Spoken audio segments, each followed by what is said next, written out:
Dan setiap sholat, mulai dari saya belum menikah sampai saya sudah menikah, selalu diakhiri, ya Allah, tunjukkan saya jalan yang lurus.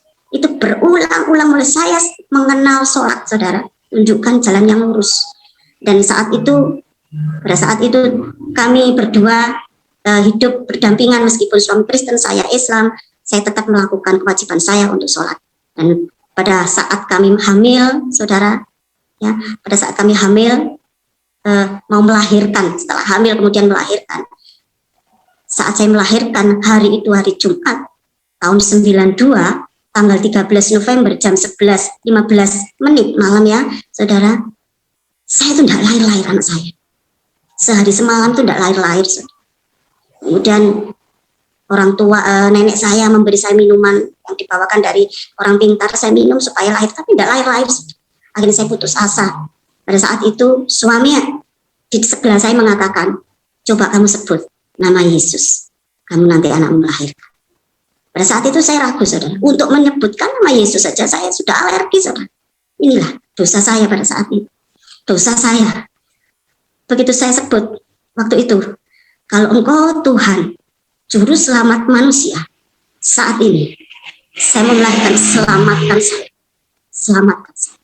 Begitu saya mengucapkan demikian, saudara, 10 menit suami masih di depan pintu. Terus saya mulai ngerangsang, mulai sakit. Saya panggil bidan, ternyata sudah buka 3. Setelah buka 3 berhenti lagi, saudara, karena air ketuban yang waktu itu saya di rumah sakit itu sudah pecah. Satu-satunya jalan harus operasi, tapi saya tidak mau, saudara, tidak mau, saudara. Pada saat itu nggak lahir-lahir sampai malam. Akhirnya suami mengingatkan lagi, coba kamu sebut nama Yesus. Sekali lagi saya sebut, kalau Engkau Yesus sebagai Tuhan dan Juru Selamat manusia, hari ini selamatkan saya. Begitu saya ngomong seperti itu, tidak lama lagi perut saya mulai ngerangsang lagi. Dan akhirnya saya melahirkan seorang anak.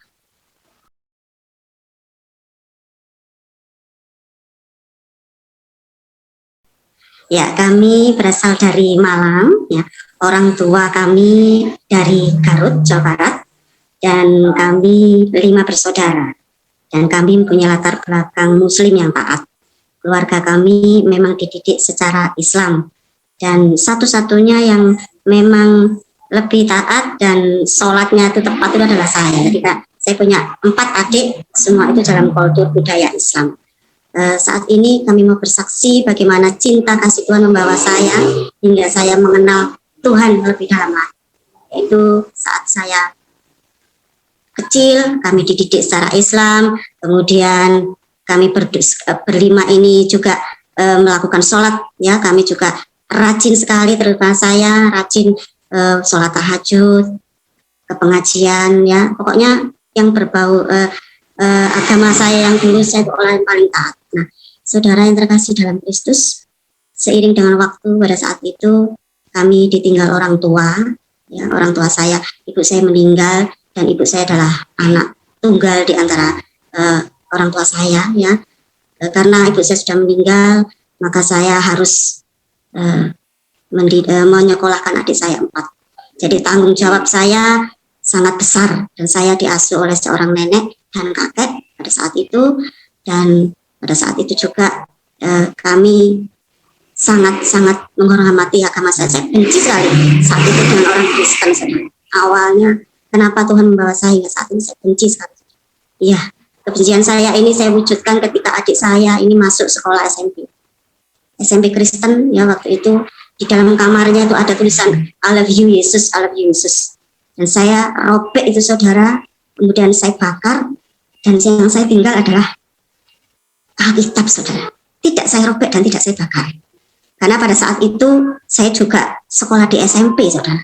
Sekolah di SD saya tidak diterima di negeri, akhirnya saya SMP Kristen, satu-satunya jalan saya sekolah di situ. Dan pada saat saya kelas 2, saya bertemu dengan seorang pendeta. Saya guru agama saya.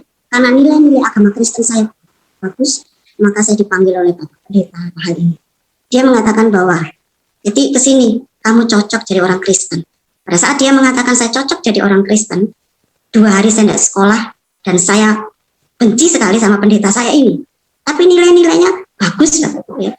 Nah, pada saat itu kami tidak merasa, saya masih membenci orang Kristen. Tetapi anehnya, adik-adik saya, semua itu masuk sekolah-sekolah Kristen dan Katolik. Tinggal adik saya nomor 2. Adik saya nomor 2 ini sekolah di negeri, Bapak Ibu. Nah, pada saat itu setelah saya sudah besar, saya kerja untuk menghidupi anak-anak, adik-adik, saya selesai SMP, saya sekolah lagi ke negeri, tidak diterima. Satu-satunya yang menerima sekolah hanya di sekolah SPT Katolik. Dan saya di sini juga dididik secara Kristen, ya, secara Katolik. Tapi saya tetap menolak. Kenapa saya menolak? Saya karena benci sama orang Kristen.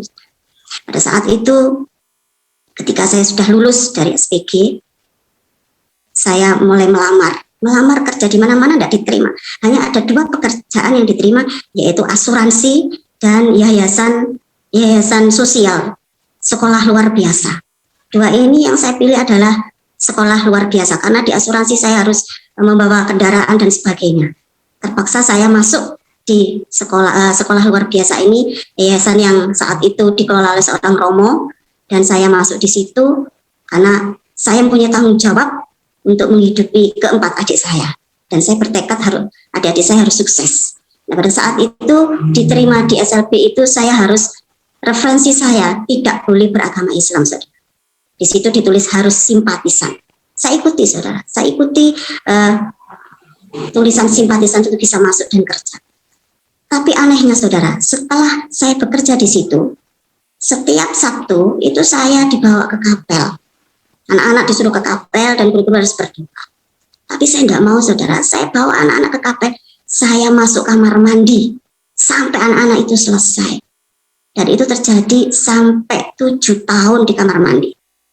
Tapi setiap saya mendengar nyanyian, Bapa kami di dalam surga, saya nangis, saudara. Saya nangis, ini ada apa ini? Kenapa saya setiap dengar lagu itu nangis, saudara? Diam-diam pada saat saya mengajar anak-anak, saya baca kitab Perjanjian Baru pada saat itu. Saya renungkan kitab ini, saya baca saja, tapi saya tidak mengikuti. Saya hanya tertarik saja dengan kitabnya orang Kristen pada saat. Setelah itu pada saat kami bekerja, kami bertemu dengan suami pada saat itu. Dia orang Kristen. Tapi sebelum dengan suami, saya dulu ditaksir orang Kristen Katolik. Saya tidak mau. Saya pernah mengatakan bahwa kalau kamu mau masuk agama saya, silakan. Tapi kalau aku mengikuti kamu, enggak. Demikian, Bapak Ibu. Dan pada saat itu juga saya bertemu dengan suami dalam waktu yang singkat, hanya 4 bulan, saudara. Kami berdiskusi tentang agama masing-masing. Pada saat itu, suami saya mengajak kami menikah, tetapi dengan catatan bahwa kamu harus ikut saya. Dengan agama saya.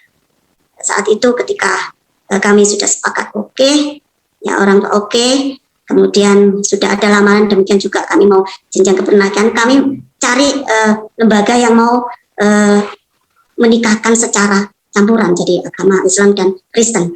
Tidak ada satupun pada saat itu yang menerima kami, tahun 91. Dan pada tahun 91 itu juga ada satu-satunya yang bisa menikahkan saya, yaitu secara Kristen. Secara Kristen. Dan saya terpaksa saya mengikuti semua aturan-aturan di dalam kekristenan pada saat itu. Dan saya juga pada saat dibaptis saya mengikuti, saudara. Nah, pada saat itu juga ketika saya sudah menikah, kami tetap melanjutkan agama saya. Saya tetap sholat, dan setiap sholat mulai dari saya belum menikah sampai saya sudah menikah selalu diakhiri, ya Allah, tunjukkan saya jalan yang lurus. Itu berulang-ulang mulai saya mengenal sholat, saudara, tunjukkan jalan yang lurus.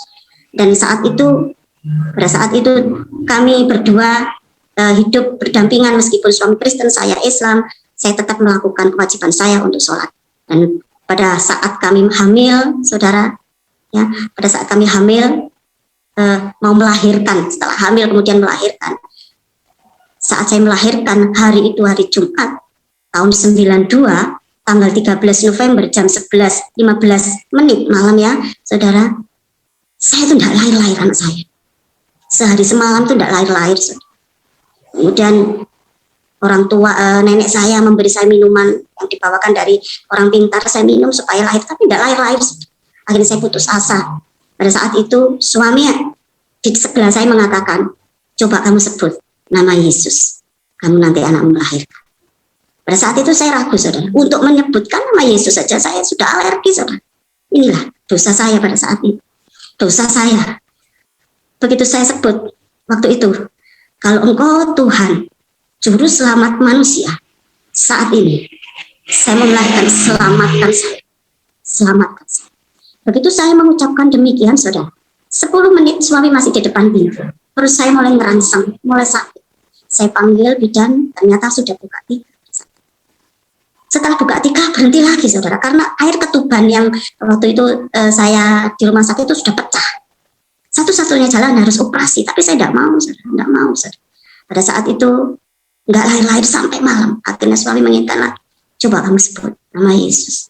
Sekali lagi saya sebut, kalau Engkau Yesus sebagai Tuhan dan Juru Selamat manusia, hari ini selamatkan saya.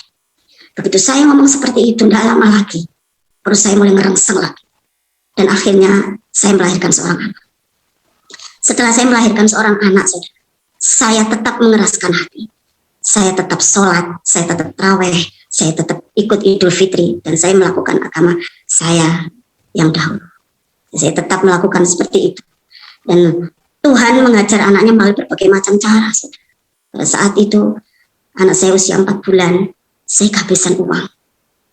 Karena gajian saya pada saat itu jadi guru, saudara, itu tanggal 1 dan 2. Dan saat itu tanggal 27, saudara, saya sudah tidak punya uang. Pada saat itu saya duduk di depan pintu, saya katakan lagi, untuk yang kedua kalinya, saudara, kalau Engkau Tuhan dan Juru Selamat, kalau Engkau Yesus Tuhan dan Juru Selamat manusia, saat ini selamatkan saya.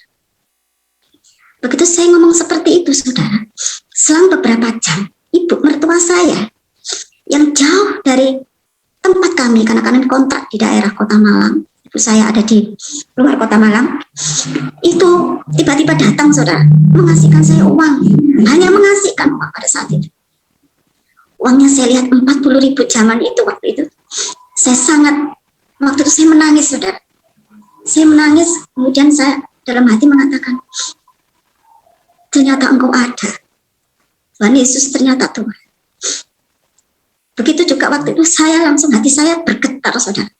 Waktu itu saya bergetar, kemudian saya Desember saat itu minta sama suami ikut ke gereja, tapi saya tidak mau pagi, saya mau minta malam, karena kalau malam tetangga tidak tahu, saudara tidak tahu, nenek saya juga tidak tahu. Akhirnya saya malam itu juga, hari itu Desember, saya ingat tahun 92, tanggal 25 Desember saya diajak ke gereja besar di Malang itu, saya di situ, dan saat itu khotbah pendetanya itu nyinggung-nyinggung saya, saudara, nyinggung-nyinggung saya. Bagaimana mungkin orang ini tahu tentang saya, pergumulan saya. Saya marahi suami saya, kenapa kamu bilang sama pendeta itu kalau saya punya pergumulan ini? Dia bilang, suami, loh, saya enggak ngomong. Saya terus bilang sama suami, kamu yang ngomong. Ternyata enggak, saudara. Begitu juga seterusnya, saudara. Akhirnya pada saat itu saya mulai terbuka, saudara. Saya mulai terbuka. Dan ini prosesnya, ketika kontrakan saya habis, saya diboyong sama suami ke desa, saudara, tahun 94. Pada saat tahun 94, saya di gereja, waktu itu ada satu gereja yang membawa saya, yang menikahkan saya ibadah di situ. Awal pertamanya, saya duduk paling belakang, dan setiap khotbah yang diberikan Bapak Pendeta setiap minggu saya catat, saya pelajari, ya, saya baca, saya renungkan setiap malam, dan saya rajin waktu itu doa malam dan doa pagi, saudara. Maaf, saudara. Dan pada saat itu, saudara, ini adalah awal proses hidup saya. Ketika saya sudah memutuskan ikut Tuhan, ternyata suami saya bermain dengan perempuan lain. Bermain dengan perempuan lain, saudara. Hampir 30 tahun, saudara. 30 tahun saya harus menunggu seorang suami bertobat dari segala perbuatannya. Ya.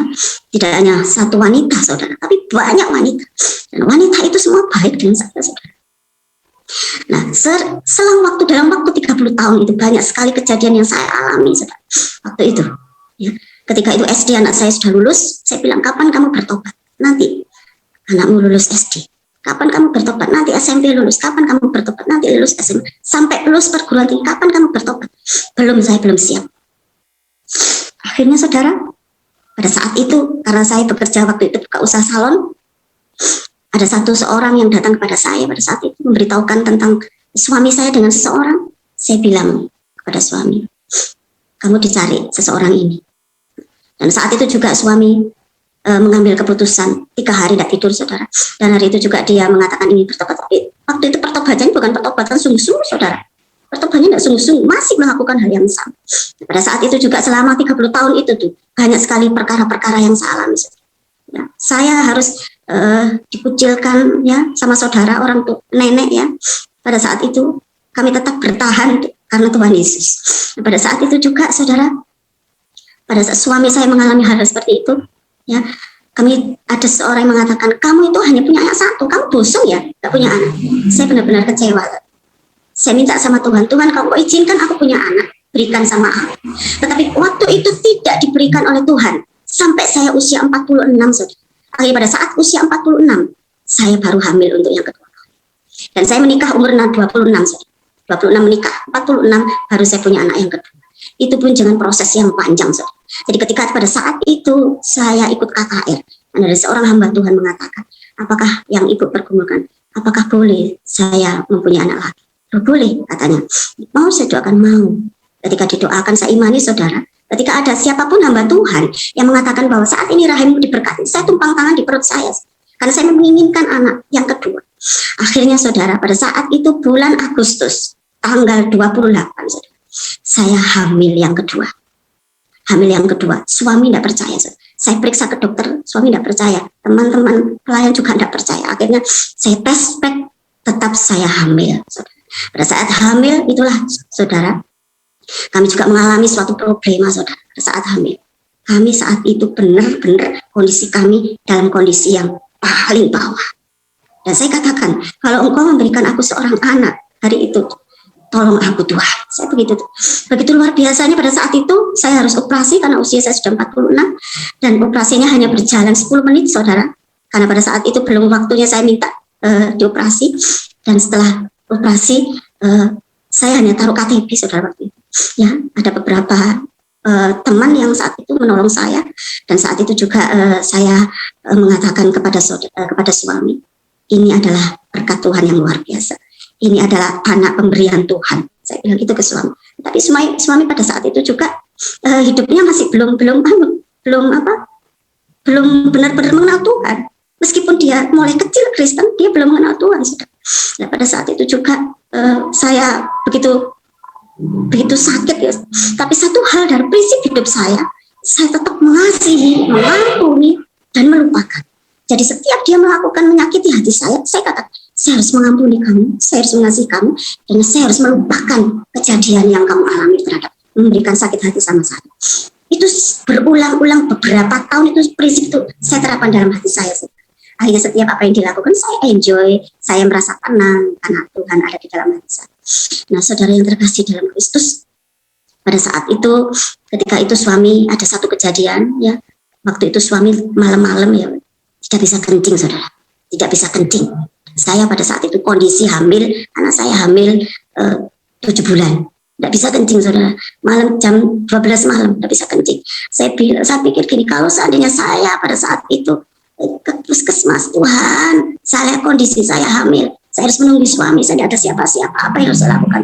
Waktu saya ajak suami, dan maaf saudara, alat kelamin suami saya rebut dalam nama Yesus. Segala penyakit saat ini lepaskan Tuhan dalam nama Yesus. Kemudian saya tunggu, saudara, saya berikan air minum kepada suami, ayo minum ini biar kamu bisa kencing. Saya tunggu 1 jam, hanya kencing 1 tetes, saudara. Kita doa lagi, Tuhan tolong. Kemudian setelah itu 1 jam, jam 3:05, suami saya bisa kencing kembali, saudara. Ini bagaimana Tuhan bekerja dalam kehidupan keluarga saya. Saya begitu menangis melihat perbuatan-perbuatan Tuhan yang ajaib di samping anak saya, suami saya. Dan saudara tahu bahwa suami saya bertobat kemarin, 1 tahun kemarin. Jadi 1 tahun yang kemarin itu suami saya sudah bertobat. Saya bilang sama Tuhan, Tuhan, ini adalah sesuatu yang luar biasa yang Tuhan taruh dalam hidup saya. Ya, jadi sesuatu yang luar biasa buat saya, bahwa saya merindukan suami itu bertobat bertahun-tahun, saudara. 30 tahun sekarang anak saya menunggu dia bertobat. Itulah Bapak Ibu dan saudara yang terkasih. Dan kemarin ya, setelah itu anak saya umur 2 tahun mengalami tumor di bibir, saudara. Mengalami tumor di bibir, dan tumor ini sudah saya periksakan 3 dokter mengatakan harus operasi, saudara. Ya, harus operasi. Kalau tidak dioperasi, tumor ini akan semakin membesar. Kalau dioperasi, tumor ini juga suatu saat pasti akan tumbuh lagi. Sepanjang jalan, saya hanya minta Tuhan, apa yang harus saya lakukan. Pada saat itu, tiba-tiba saya memutuskan pada suami, saya harus puasa dan doa. Saya mengambil waktu puasa 40 hari dan doa malam jam 12. Tiap jam 12 malam. Pada saat itu setiap selesai doa, saudara, setiap saya doa, saya lihat itu tumor itu kadang membesar, kadang lincip, kadang melebar, kadang menggelembung, saudara. Setiap kali doa. Pada hari yang ke-38, kurang 2 hari, saya tidak mau lihat. Saya tidak mau lihat tumor itu, saudara. Saya janji, saya tidak mau lihat lagi Tuhan tumor anak saya. Pagi-pagi jam 7 pagi, tiba-tiba suami saya memanggil saya, melihat bahwa tumor di bibir anak saya tidak ada sama sekali. Saya menangis pada saat itu, kami mengucap syukur bahwa Tuhan itu baik, Tuhan Yesus itu sungguh luar biasa. Dan hari itu, beberapa hari kemudian, dokter yang saat ini menyuruh saya untuk mengoperasi anak saya, ketemu saya dan bilang, Bu Tati, gimana? Apa sudah dioperasi anaknya? Tidak, saya operasi, Pak. Loh, kenapa tidak operasi? Yang operasi adalah Tuhan Yesus. Saya bilang gitu. Akhirnya dokter itu termangu-mangu dan saya ditepuk-tepuk begini, Bapak Ibu. Dan itu adalah perbuatan Tuhan yang sungguh-sungguh luar biasa dan ajaib. Dan seiring waktu itu kami ada lagi, saudara.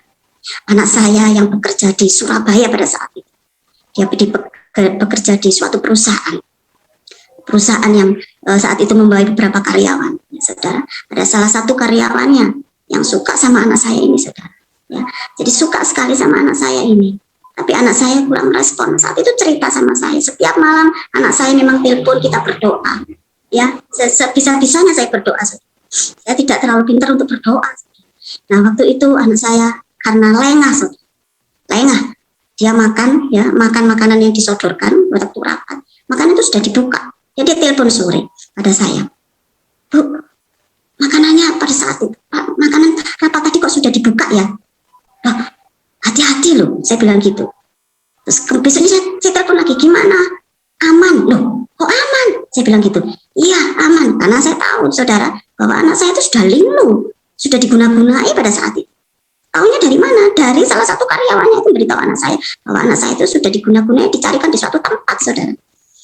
Terus karena berkali-kali dia mengguna-gunai anak saya, sampai suatu hari menemukan apa itu seperti rambut itu, bulu perindu, menemu bulu perindu di jok sepedanya, menemukan jarum, menemukan apa saja. Yang terakhir itu adalah jarum di bawah kasur, di bawah tempat tidur, saudara. Waktu pulang kerja jam 6:30, pada saat itu dia menemukan jarum di bawah kamar tempat tidurnya. Dan saat itu dia telepon saya, dia mengajak doa. Ayo kita doa sama Tuhan. Perlindungan kita hanya di dalam Tuhan Yesus. Dan saat itu juga, saudara, kami berdoa. Saya bilang sama anak saya, tolong ini jarum ini kamu masukkan dalam minyak urapan dan kamu tutup, kamu bawa kemana-mana, ya. Sama anak saya jarum dibawa kemana-mana, saudara. Dan pada saat itu juga, saudara yang terkasih dalam Kristus, ada satu yang dikatakan anak yang menyukai anak saya ini bilang begini, kamu itu Kristen apa Katolik? Dia bilang begini, saya Kristen. Kenapa? Kok berkali-kali? Kok enggak mempan ya? Anak saya diam aja. Iyalah, saya Kristen, katanya gitu ya. Terus, begitu juga pada saat itu dia berdoa, saudara, berdoa dengan saya. Pas hari keberapa itu, seminggu kemudian, saya dengar, saudara, orang yang disuruh untuk menggunai anak saya ini meninggal dunia, saudara. Meninggal dunia, saudara.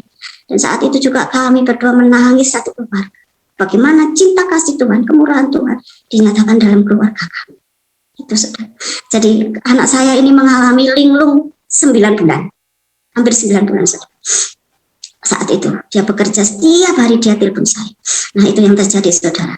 Dan akhir-akhir ini kemarin itu juga anak kami bernama, yang pertama namanya Ima itu, saudara, anak kami yang sulung itu kena COVID, dan kami satu keluarga terkena COVID. Dan saudara tahu, satu-satunya andalan kami hanya di dalam Tuhan Yesus. Karena ketika kami percaya bahwa Allah itu Allah yang hidup, maka Tuhan sanggup menyatakan kuasanya bagi keluarga saya. Saat itu dia punya anak, suami COVID, anak saya yang kedua COVID, saya sendiri juga COVID, semua COVID. Ya, saat itu suami saya 10 hari 10 malam tidak bisa tidur, tidak makan, saudara. Kami doa setiap jam 6 sore, kami ajak berdoa. ya, untuk supaya Tuhan benar-benar menyembuhkan, memulihkan, dan melindungi saudara pada saat itu. Dan puji Tuhan saat itu suami saya sembuh. Begitu suami saya sembuh, anak saya yang ada di daerah Tuban itu juga terkena COVID dalam kondisi hamil. Dan pada saat itu bayinya juga dinyatakan positif COVID. Anak-anak saya dan suaminya juga terkena positif COVID.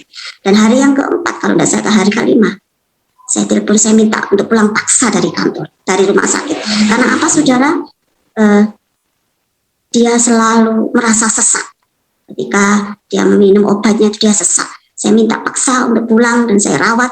Dan saya suruh pergi ke Malang. Karena kami hidup di desa, kami pergi ke Malang ke kota, saudara. Perjalanan dari desa ke kota itu 2 jam. Jadi saya ke sana untuk menemui anak saya. Saat itu kami tidak, dia bawa oksigen, saudara. Oksigennya kecil. Perjalanan dari Tuban ke Malang itu 5 jam. Dan kondisi mereka dalam kondisi sangat parah. Jadi oksigen yang kecil itu dibuat berdua. Jadi suaminya, anaknya bergantian, saudara. Pada saat itu oksigennya mau habis, saudara. Dia bingung, aduh Tuhan. Saya terus berdoa, Tuhan tolong kami. Nah, pada saat itu kami satu malam tidak menemukan oksigen saat ada satu oksigen saat itu malam 8:30 baru saya menemukan oksigen. Nah, kami rawat anak saya dan saat itu pada malam hari itu Sabtu sebelum kami pulang, saudara. Sabtu itu saya ada satu live streaming di channel, tidak tahu saya waktu itu ada satu siapa yang saat ini mau didoakan, kami bertiga berdoa, saudara. Berdoa untuk supaya anak saya ini cepat disembuhkan. Dan pada saat itu juga anak saya muntah, saudara. Muntah. Dan pada saat dia muntah, dia merasakan ada satu kelegaan. Dan hari itu juga sembuh. Dan kesembuhan itu sungguh luar biasa. Saya menangis, kami menangis, satu keluarga mengucapkan syukur. Dan berita itu juga saya sebarkan ke teman-teman. Allah, Tuhan Yesus itu luar biasa. Tuhan Yesus itu sangat luar biasa. Itu Bapak Ibu dan Saudara yang terkasih dalam Kristus. Saat ini saya hanya mengatakan kepada Bapak Ibu, ketika di dalam pergumulan mengikut Tuhan itu memang pikul salib.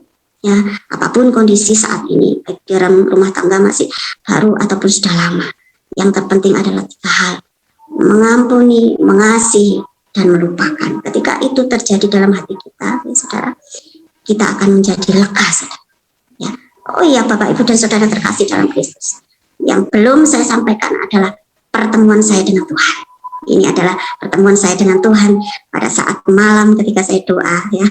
Saya mendapatkan suatu sinar yang terang.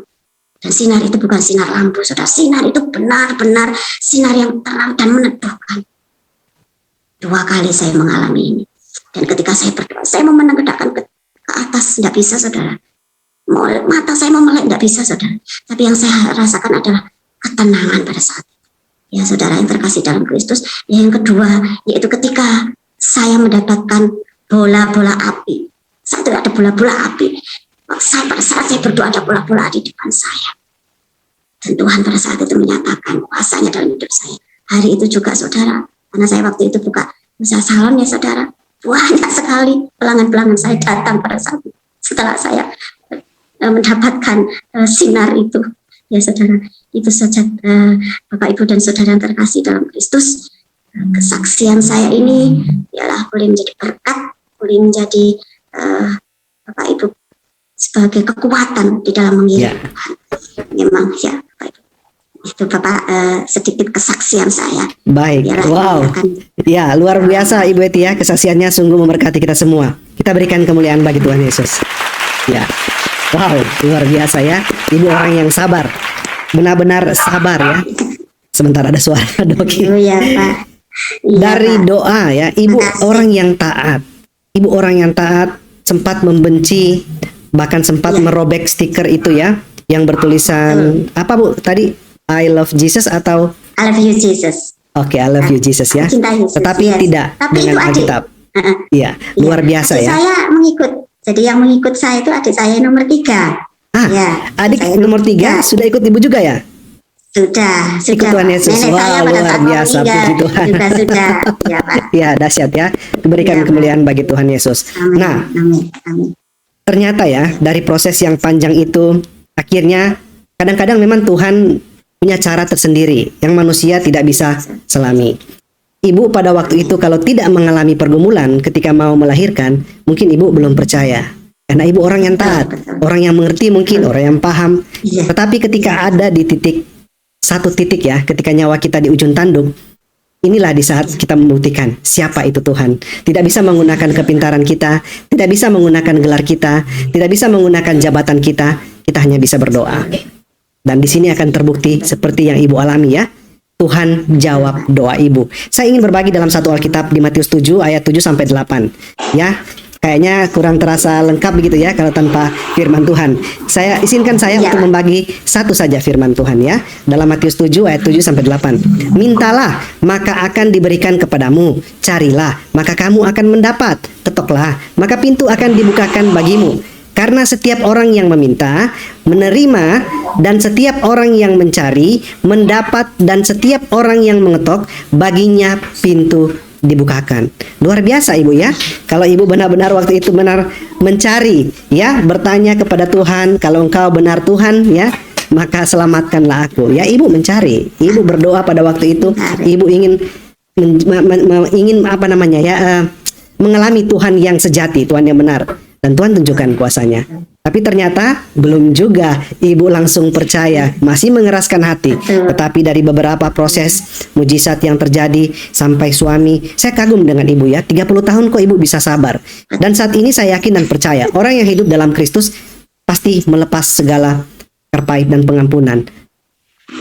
Bisa bu ya, luar biasa. Kenapa ibu bisa sanggup seperti itu ibu? Melepaskan pengampunan, bisa untuk melepaskan kepahitan, dan bisa sabar selama 30 tahun. Mengapa ibu? Ya, begini Pak, saya ada satu firman yang mengatakan bahwa mengampuni 70 kali 7 kali, jadi tidak terbatas. Ketika suami saya mulai menyakiti hati saya dengan istri, dengan teman-teman selingkuhannya itu ya, saya selalu begini Pak, kamu itu kasihan, kamu itu masuk dalam jurang, dan satu-satunya yang bisa menolong cuma aku, karena saya adalah istrinya. Begitu Pak. Jadi dia kalau ketemu saya, dia selalu cerita saya dengan ini, dengan ini. Tapi karena saya mungkin ada perlindungan dari Tuhan, jadi saya kadang nggak sakit hati gitu loh Pak. Kadang ya sakit hati, tapi itu saya melepaskan pengampunan, mengasihi dia, kemudian melupakan. Jadi berapapun yang dia lakukan, saya lupa Pak. Saya sampai lupa karena banyaknya. Kurun waktu 30 tahun tuh enggak. Wow, saya kagum ya. Benar, mengampuni 70 kali 7 kali. Wah, luar biasa ibu ya. Dan saya belajar pada malam hari ini, kan kesabaran itu merupakan salah satu dari buah roh ya, selain kasih dan taat dan lain-lain. Ya mungkin karena ibu sabar ya. Sabar selama 30 tahun. Tuhan juga tentu melihat hal ini, ketabahan ibu. Maka ketika ibu berdoa, ya, ketika ibu berdoa kepada Tuhan dengan perasaan ibu, dengan apa yang ibu alami, Tuhan menjawab doa ibu ya. Karena dengan hati yang tulus, tanpa muluk-muluk ibu berdoa, memang pergumulan saja yang ibu hadapi pada saat itu. Dan Tuhan jawab doanya. Luar biasa. Kita sangat bersyukur bu ya dengan kesaksian ibu pada malam hari ini. Benar-benar sangat memberkati kita semua. Silakan, ibu boleh duduk. Handphonenya bisa dikasih berdiri sedikit bu, supaya kepala ibu bisa naik sedikit. Oke, silakan bu, silakan. Satu lagi, apa ya, bu? Ada satu lagi ya, saya lupa ini ya. Pada saat adik saya yang nomor 2 itu kan sudah dibaptis ya Pak. Pada saat itu dibaptis, kemudian karena dia sakit kemudian dibaptis, dan saat itu juga dia sakit Pak, pada saat sakit. Terus akhirnya dia meninggal ya, dalam usia muda 33 tahun, sama dengan Tuhan Yesus pada saat itu. Nah, pada saat itu kami ke rumahnya sana Pak. Nah, karena di sana tidak ada pendeta Pak, tidak ada pendeta. Saya bilang begini, sudah dikubur saja secara apapun, ya, secara apapun. Tapi anehnya Pak, pada saat kuburannya itu mau digali, mulai jam 7 pagi sampai jam 12 itu kuburan ini tidak mau digali, tanahnya ini tidak mau digali Pak. Nah, pada saat itu ada satu orang lari-lari dari kuburan itu minta ke saya, bilang, apakah ada di sini saudaranya yang Kristen? Ya, saya kakaknya, tolong didoakan. Kami bertiga waktu itu, saya dengan anak saya masih kecil dan suami, pada saat itu kita berdoa sama-sama Pak. Pada saat kan berdoa, beberapa jam kemudian orang yang dari kuburan itu lari-lari, katanya galiannya sangat gembur Pak saat itu. Luar biasa. Saya pikir begini, ternyata adik saya ini tidak mau didoakan secara apapun, ya dia tetap memegang imannya untuk tetap bertahan di dalam Tuhan Yesus. Ya, puji nama Tuhan, kesaksian yang sungguh sangat luar biasa, di mana kisah pertobatan ibu ini sangat-sangat luar biasa, di mana ketika menikah dalam keyakinan yang berbeda pastinya saling bertentangan, terutama dalam menjalankan syariat-syariat agama masing-masing, pastinya saling bertolak belakang. Namun Bapak Ibu yang dikasihi oleh Tuhan, sesuatu yang tak disangka Tuhan bisa pakai berbagai macam cara untuk membuat seseorang untuk mengikuti Tuhan.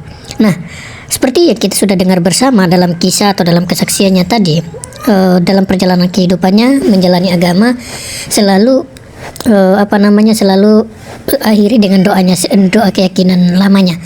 Nah, yang membuat ibu ini semakin yakin bahwa Yesus itu Tuhan ketika ia mencoba untuk menantang Tuhan pada waktu ia mau melahirkan. Ya, beberapa kali ia menguji Tuhan, tapi ya sungguh hebat dan dahsyat kuasa Tuhan tetap berjalan, ya, karena bagaimanapun tak seorang pun dapat membatasi atau menghalangi kuasa Tuhan dalam kehidupan setiap orang.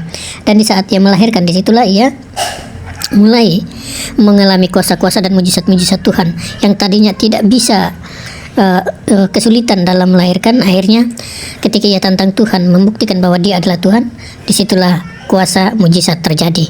Dan saya harap kita semua juga pasti mengalami mujizat-mujizat Tuhan, yang walaupun cara dan rencana Tuhan itu berbeda-beda, namun kuasa Tuhan tak pernah terbatas untuk menolong setiap orang yang mau mengikut Dia. Oke, itu saja dari saya, Bapak Ibu dan Saudara. Doa dan harapan saya Tuhan Yesus terus memberikan kekuatan, kesehatan, dan juga terus memberkati pekerjaan usaha apapun yang dilakukan oleh Bapak Ibu.